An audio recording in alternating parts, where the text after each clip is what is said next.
I still laugh every time I walk into that barn, not because there's anything special about the building itself, but because of what it cost my neighbors.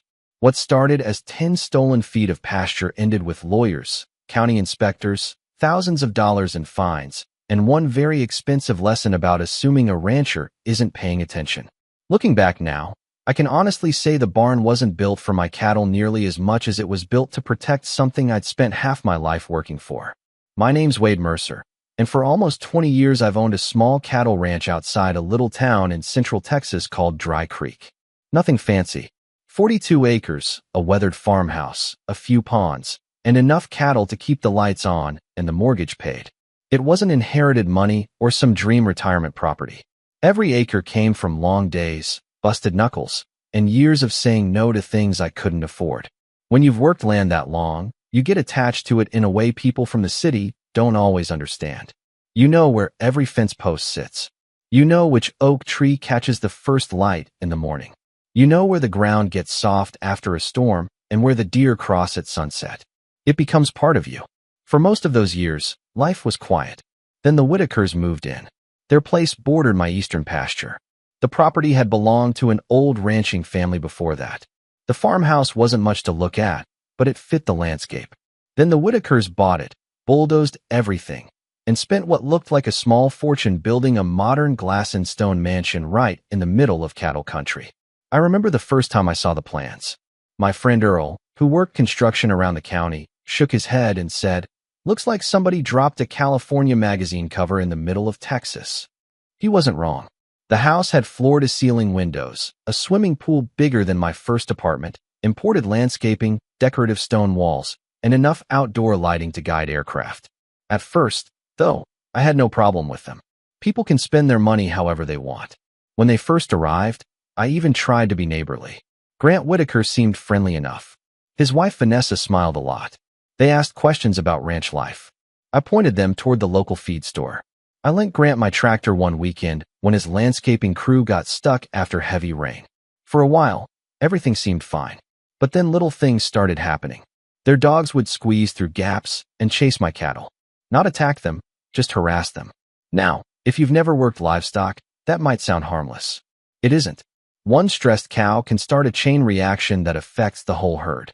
The first time it happened, I walked over and told Grant. He apologized immediately, said it'd never happen again. 2 weeks later it happened again. Then their grandkids started riding ATVs. Not on their property, on mine. At first they cut across a corner of pasture. Then they started treating it like a shortcut. One Saturday morning I watched 2 kids fly across my field, throwing dirt 50 feet behind them, while 3 of my cattle scattered in opposite directions. I drove over. "Hey boys," I said, "y'all need to stay off this side of the fence." One of them shrugged. "My grandma said it's okay." That answer bothered me more than I wanted to admit. So that evening I went over and spoke with Vanessa.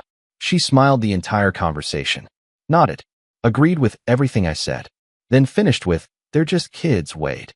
Just kids." Funny how people always say that when it's somebody else's property getting damaged. Months passed. The problems kept piling up. Nothing huge. Nothing dramatic. Just 100 little acts of disrespect. The kind that slowly wear down your patience. The thing is, I wasn't angry yet. Frustrated, sure. Annoyed, definitely.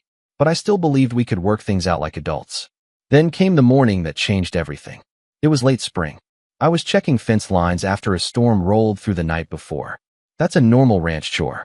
You walk the property, look for damage, make repairs before livestock find a way through. When I reached the eastern pasture, I stopped. At first I thought I was looking at the wrong place. A brand new cedar fence stretched across the field. Fresh wood, black metal posts, beautiful craftsmanship, expensive craftsmanship. The kind of fence people build when they want everyone to know how much money they spent. I stood there for a minute trying to understand what I was seeing. Then my stomach sank. Because the fence wasn't sitting on the property line. Not even close. It was sitting well inside my pasture. I paced it off once, then twice, then a third time. Every measurement told the same story. Something wasn't right.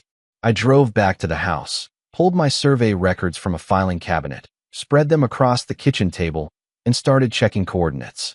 An hour later I was back outside holding copies of every document. The fence wasn't on the boundary. It wasn't 1 foot over. It wasn't 2 feet over. The Whitakers had built the entire structure almost 10 feet onto my land. 10 feet might not sound like much to some people, but stretched across that length of property, it represented a significant chunk of acreage. More importantly, it represented something else. A line. And once someone convinces themselves they can move one line, they usually start looking for another.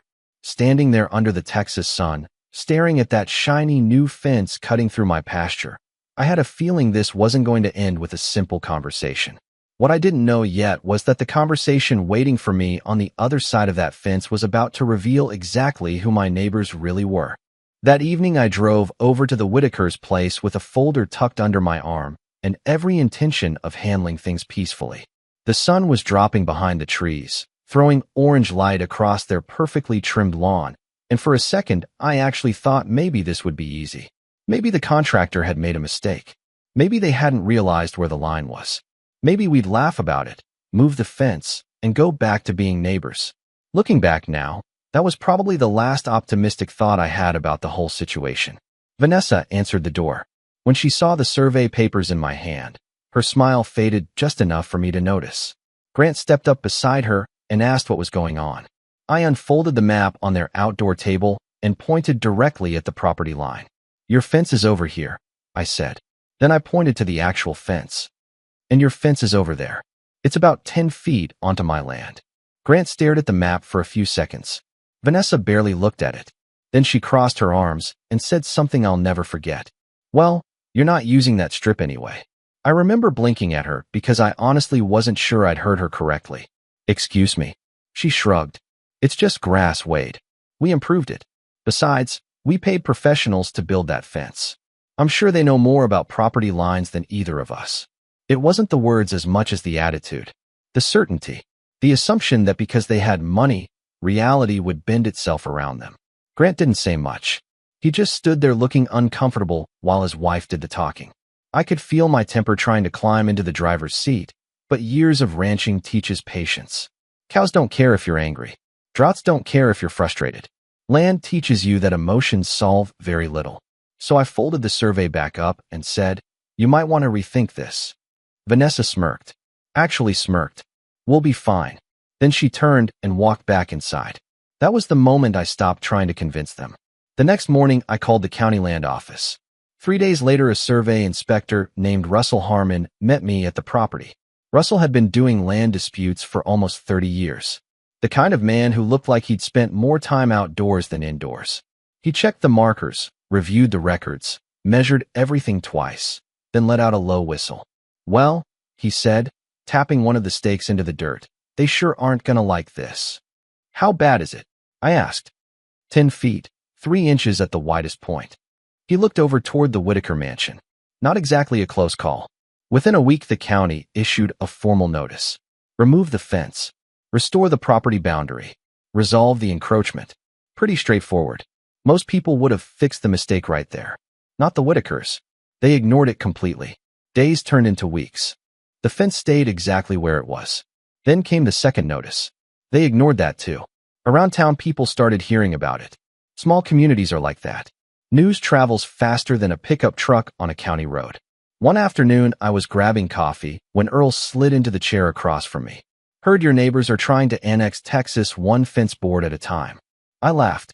"Something like that." Earl shook his head. "Rich folks always think rules are suggestions." What bothered me wasn't even the land anymore. It was the principle.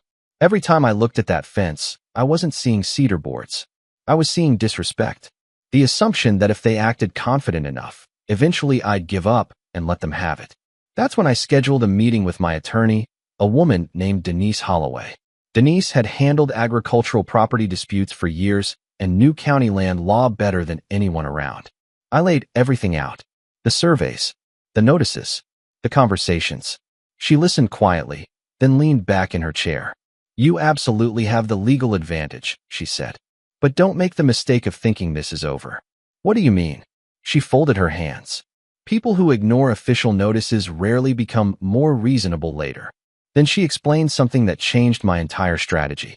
In certain situations, if a property owner allows encroachment to continue for long enough without actively asserting ownership, future legal complications can arise. The details were complicated, But the message wasn't. Protect your land. Use your land. Make it obvious whose land it is. Driving home that afternoon, I kept thinking about those words. Protect your land. Use your land. A few days later, I was standing near the fence feeding cattle when the idea appeared almost fully formed. At first, I laughed at myself. Then I stopped laughing. The more I thought about it, the more perfect it became. You see, I'd already been planning to add another livestock structure on the east side of the ranch. The project was sitting on a list of future improvements.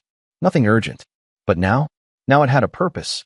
I spent the next week drawing plans, pulling permits, and talking with contractors. Every step was legal. Every measurement was reviewed. Every document was approved. If the Whitakers wanted a fight, I wasn't going to give them one.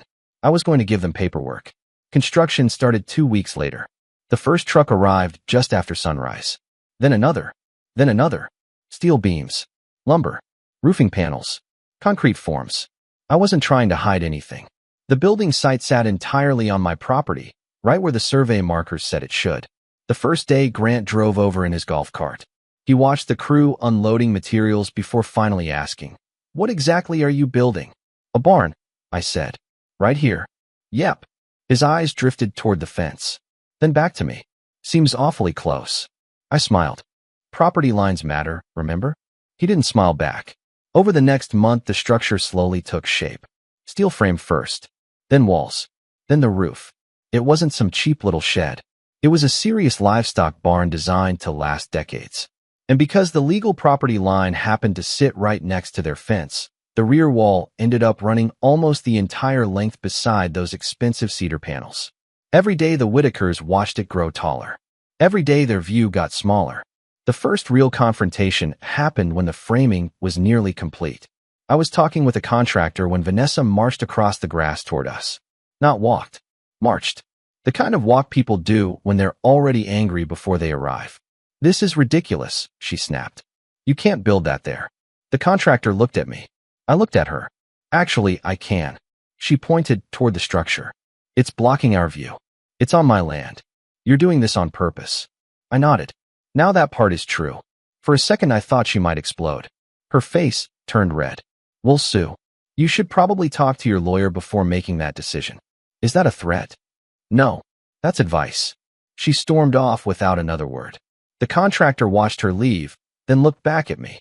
"That woman seems pleasant." I laughed harder than I probably should have. By the end of summer the barn was finished. Strong steel roof. Heavy timber walls. Wide access doors facing away from the Whitaker property. Everything exactly according to plan. Then came the cattle. Hay deliveries. Feed storage. Daily ranch activity. Nothing unusual for me. But for the Whitakers, whose dream country retreat had been built around magazine photo perfection, it was apparently the end of civilization. Within days they were calling the county. Calling attorneys. Complaining to anyone who would listen. The problem was that nobody could find anything illegal. The barn met every code requirement. Every permit was valid. Every setback requirement was satisfied. Every inch sat squarely on my property. Meanwhile, the county still hadn't forgotten about their fence, and as autumn rolled in, the consequences they'd spent months avoiding were finally starting to catch up with them. By the time autumn settled over Dry Creek, the entire situation had taken on a life of its own. What had started as a simple property dispute was now the kind of story people brought up at the feed store, the diner, and Friday night football games. Everywhere I went, somebody had an opinion. Some folks thought the Whitakers were victims of a contractor's mistake. Others thought they'd tried to grab land because they assumed nobody would challenge them. Me? I stopped caring about opinions. I cared about facts. And the facts weren't looking good for my neighbors. The county fines started arriving first. Not massive at the beginning, but enough to get their attention. Then came additional penalties for failing to comply with the original notices. Every week they delayed. The problem became more expensive. I heard through a mutual acquaintance that Grant wanted to settle the issue months earlier, but Vanessa refused.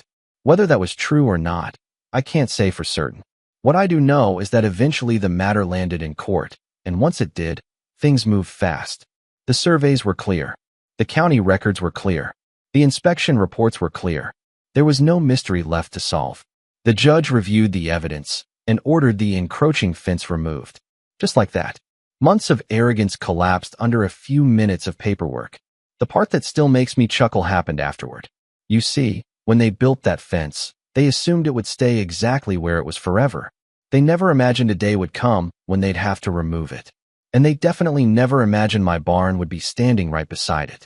Because the structure had been legally built on my side of the property line, there was no room for heavy equipment to come in and yank the fence out in large sections. The workers had to dismantle it the hard way. One panel at a time. One post at a time. One expensive hour after another. For nearly a week, I watched crews carefully squeeze between their property and the fence, taking apart the very structure that had caused all this trouble. Some mornings I'd be feeding cattle while listening to drills, hammers, and frustrated voices coming from the other side. I never said much. Didn't need to. The situation spoke for itself. One afternoon, Grant walked over while the workers were removing another section. He looked exhausted. Older somehow. Like the whole ordeal had taken 10 years off his life. We stood there quietly for a moment before he finally spoke. This got out of hand. I looked at the half-dismantled fence and nodded. Yeah, it did. He shoved his hands into his pockets. For what it's worth, I never thought it'd go this far. There was something honest in his voice that day. Maybe it was regret. Maybe it was embarrassment. Maybe both. I just said, land has a way of teaching people lessons. He gave a small laugh. Seems expensive. Usually is. Then he walked back toward his house. That was the last real conversation we ever had. A few months later, the Whitakers put the property on the market. Whether the dispute was the reason, I don't know. Maybe they were already planning to leave. Maybe they got tired of country life. Maybe waking up every morning and seeing the barn reminded them of a mistake they'd rather forget. Whatever the reason, they were gone before the following summer. Today the ranch looks much like it always did. The cattle still graze the same fields. The ponds still fill after spring rains. The oak trees still throw long shadows across the pasture at sunset. And that barn, it's still standing right where I built it. Strong, useful, completely ordinary to anyone who doesn't know the story behind it. Every now and then a visitor asks why the building sits so close to the property line. That's usually when I smile. Because the answer isn't really about a barn. It's about boundaries. Not just property boundaries, but personal ones. The truth is, most conflicts don't start with huge acts of aggression. They start with little tests, small assumptions, tiny moments where someone decides your rights aren't as important as their convenience. If you ignore those moments long enough, they tend to grow. Looking back, I don't hate the Whitakers. I don't even think they were evil people. I think they convinced themselves that 10 feet wasn't a big deal because admitting they were wrong would have been uncomfortable. Unfortunately for them, reality doesn't care about comfort. Property lines don't care about opinions, and neither do county surveyors. So that's how 10 feet of stolen pasture turned into the most expensive fence in Dry Creek. But here's the question I'd love to hear your thoughts on. If you were in my position, would you have handled it the same way? Would you have built the barn, fought through the courts, and forced the issue all the way to the end? Or would you have let the 10 feet go to keep the peace with your neighbors? Drop your answer in the comments because stories like this always split people right down the middle. And if you enjoy real-world neighbor disputes, property battles, and stories where actions have consequences, make sure you subscribe because trust me, this wasn't the last time somebody learned the hard way that country people pay a lot more attention than outsiders think.